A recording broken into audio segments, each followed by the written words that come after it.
Northeast Radio SD, Watertown, South Dakota. Steve Jurrens. We've got Doreen Foster here on the Facebook Live. But we've got a special guest with us. We've got Sam Froehlke with us, South Dakota House of Representative candidate. He's going to be an independent candidate in 2026. Sam, thanks for joining us today. Good to be here. So did I say the name right? Yes, you did. Okay. Froehlke. All right, perfect. Thank you. So this is exciting to have you in to introduce to the public a little bit. What I like to do, especially when we're kind of early in the election process, is tell us a little bit about yourself, a little background, and maybe what got you into the politics a little. Sure. So our family moved out here when I was a few years old. I've grown up outside Toronto pretty much my whole life. Work in town, just kind of set up tech power sports dealership. But I've always been somewhat involved in politics and just knowing what all is going on and trying to stay informed. But just recently thinking, a lot of what you kind of hear discussed in peer just isn't really matching what people, just the normal people want. Mm-hmm. And I just thought, well, if I've got some complaint or criticism myself, then, well, just throw your hat in and mm-hmm. see if you can make something of it. Nice, yeah. Yeah, it's kind of take action, and put your money where your mouth is or whatever there. So running as an independent, when you make that decision, you take yourself out of dealing with the Republican and Democratic and the primaries and so on. Was there anything that helped you make that decision, or why did you decide to go independent? Well, I've been a registered Republican for years, and I just kind of felt that what I have to say doesn't necessarily line up completely with the traditional Republican platform, and I just want to make it clear that this is different. It is independent, and kind of sadly the way it works in South Dakota is if you're in a blue district, you run as a Democrat. If you're in a red district, you run as a Republican. Kind of doesn't matter what your views are, you run the way to win. And I just want to be upfront about, I'm describing myself as a conservative, but there are policies and ideas I have which I don't think fully line up with the way the Republican Party, kind of presents itself. Mm-hmm. And I just want to be honest about that. Yeah, well, that's why, you have that option. That's good. So you talked a little bit about your platform there, and maybe we can talk a little bit about one of maybe the hot buttons is property tax, because I think that's going to be big in the session. Where do you kind of sit with property tax reform? And, if they take from one, it seems they've got to, take from another. Where are you at on that situation? I think that what people really want is control over the way they're taxed and how much at the local level. And almost everyone I talk to, the number one problem they have with property taxes is the assessments. They don't want to be taxed on speculative value or an increase. If you buy a house for $100,000 and the assessed value goes up to $400,000, you're paying taxes on money you never had. And I think people just want a clear, common sense approach to the assessments. So I'm saying, last sale price adjusted for inflation. And then I think people want to be able to vote in their counties and in their school districts for what that budget will be. I think people are willing to pay more in taxes, as long as it's clear and makes sense how much they're being taxed and where it's going. Mm-hmm. And when you talk about where it's going, you have a little information where you talk a little bit about like a cap of the property taxes going towards like the school district or like the local fire and EMS. Is that kind of what you mean, where the budget is allocated? Yes, I think right now it varies, but most of the numbers I've heard put school districts averaging somewhere high 50s to 60% of the property tax bill. And I think I don't mind higher budgets, lower budgets, as long as it's what the people that live there want, that they get to decide. Mm-hmm. And as far as fire and EMS goes, you talk to a lot of the people in that world, and they all say there's a crisis. Mm-hmm. The number of volunteers is getting lower. The volunteers themselves are getting older. And in this world, you can't really ask people to give up that much time. It's going to become a necessity to have more paid EMS workers. It's like fire and EMS. And I think most people are perfectly comfortable with paying for that. Most people want that. Mm-hmm. And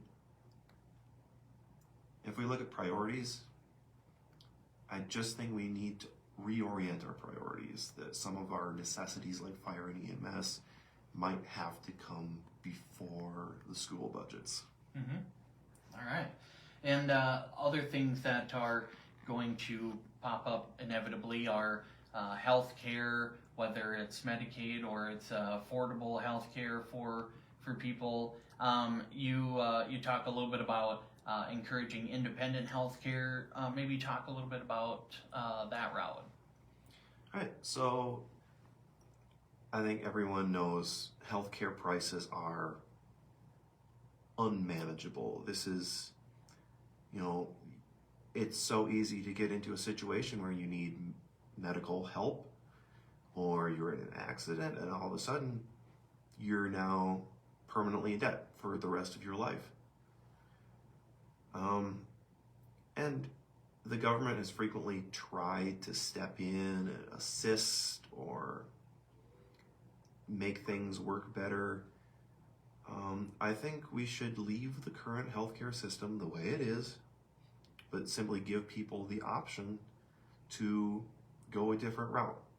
If just allow people to have independent clinics with certain protections from malpractice, because opportunistic lawsuits mm-hmm. result in malpractice insurance being a massive cost to medical providers.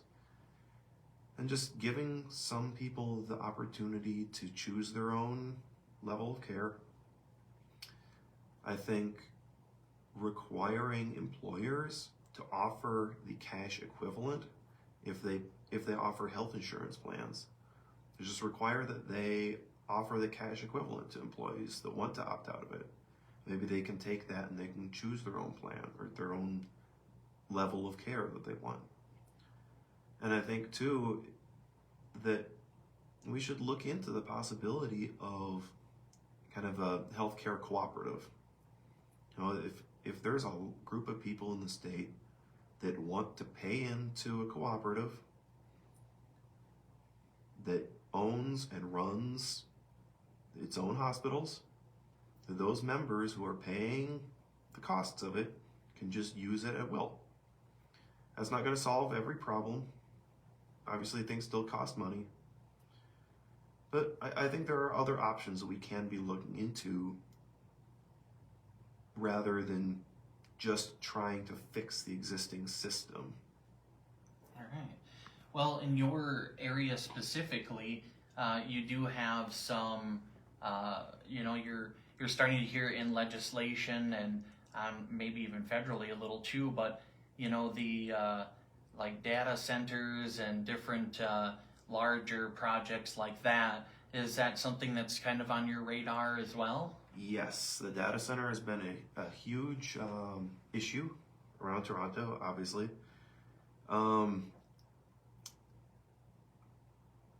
I would say, in terms of a short answer, that the people that live there that I've heard from and I've spoken to just do not want it. And I feel that the people representing them in Pier should represent those wishes. I'm a little uncomfortable about the state just being able to step in and say, hey, you can't do that.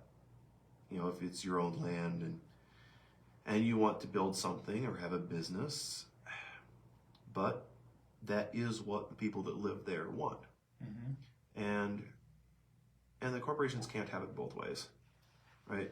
Either you're a private business and you get treated as a private business and you can do what you want on your own property, or you're a public good, because they're looking for a exemption from sales tax. A lot of the way this is pitched is that, well, we'll bring more property tax revenue to the county, and that'll be a public good for the community. I think that if you want to be a public good, then the public should have a say in what you do. And if you want to get to do what you want privately, then you just have to pay taxes like everyone else. All right, interesting, yeah. And like you said, some of the feedback you've been getting already, most of the constituents you spoke with are kind of against the situation right now. So yes. You've got a few other issues here too, where you're talking about like marijuana has been, I don't know if that's getting back into the mix now too, with some of the Delta products that are out there. The federal laws dealing with those too. Is that something that you think you'd have to approach if you were to get into office, or? I'm honestly not sure. It's just so messy the way the legislation works around this. I mean, I would be happy to support something which was a more clear compromise, like legal recreational use of dried leaf, but an actual regular prescription process for anything else. Because we're kind of in this strange gray area where it's easier to get than prescription drugs, but it's also kind of illegal. And I just think the entire subject could use clarity of legislation. Yeah, definitely. And you also have on here too where you talk about, and I think a lot of the representatives in this area are in the same situation you're at, but you, as far as abortion goes, you've got life begins at conception, so that's a stance that you've got, that you're running on with that. Have you gotten any opposition with anything like that from any constituents? I've had some conversations, and the way I try to put it is there are a lot of different scenarios. People will say, well, what about this? What about that? And I'll say, my position is the issue of abortion is a lot like the issue of slavery. It comes down to the question, are they people? If you believe that they're people, this pretty much has to be the way you think about it. And since that's the position I'm coming from, you know, there can be all sorts of different scenarios and gray areas, but it for me, it just has to come back to that. All right. And you talk a little too about this corporate and out-of-state land ownership. That was kind of with the data center again, right? A lot of that has to do with, during COVID, a lot of people left high expense areas in the coasts And I've largely heard a lot of people from around Custer talking about this, or out in the hills, even in Sioux Falls, that you can sell a small house out in Washington or Los Angeles, and you can move to South Dakota and buy a huge house. And the same applies to farmland or people out of state just owning property where they don't even have to live here. And I just think of course, from what I've been able to read, I think there has been some legislation and some legal battles over this, because this is getting really close to the Interstate Commerce Clause. But again, this is what the people I've spoken to in the area want. They want a limit on corporate land ownership.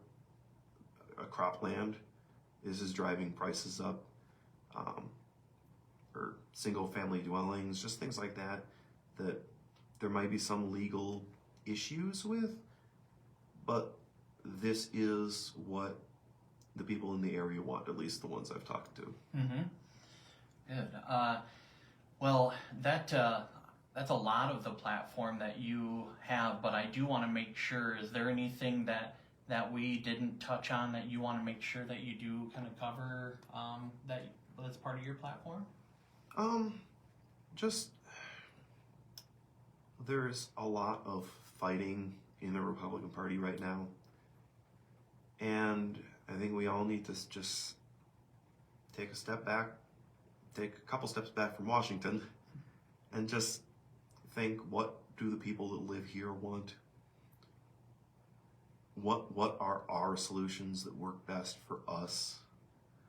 And we don't necessarily have to take a package sent here.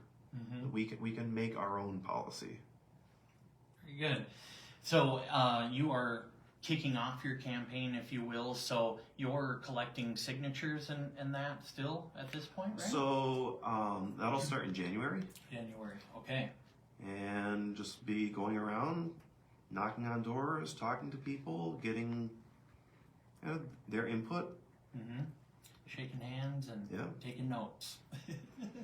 Asking questions and all that. Yeah, but because I'm running to represent them. And I might have a lot of my own ideas and policy issues, but I want to find out what's going on, what's important to everyone out here, so that I could represent that to Pierre. Very good. And you do have a website out already too, so that people can go get some yard signs out there, but they can see your platform, learn a little bit more about you as well too. So, excuse me, we'll make sure that we have that tagged onto our page and to our podcast later on too. But is that the website is probably the best place to get a hold of you, or do you have an email or anything like that if they gotta get a hold of you or anything? Yeah, it should be a contact page on the website, and then they can email it, if I'm remembering offhand correctly, should be just samf@samfroehlke4sd.com. Perfect. There's that contact button right there. So yeah, we'll make sure the link's out there so you can get it out there, because it's Sam Froehlke, and it's 4sd.com. And we will make sure that's out there. But you're going to be an independent candidate for District 4 House of Representatives. And thanks, Sam, for coming in here. We appreciate it, and appreciate you putting yourself out there too, because I know in the years of covering news, it's a complex position to put yourself in, and you're out there in public, and that deserves a little credit. So we appreciate you doing that and coming in and doing this too. So thank you much. Yeah, thank you. So good luck to you, and we'll probably be touching base with you, I think, as this kicks off too, and see how things are going for you. So anytime. All right. Well, that's what we got here. That's Sam Froehlke. Make sure you stay tuned to District 4 and the District 5 races as we keep you tuned. And that's it from Northeast Radio SD. I don't even know what I said. Northeast.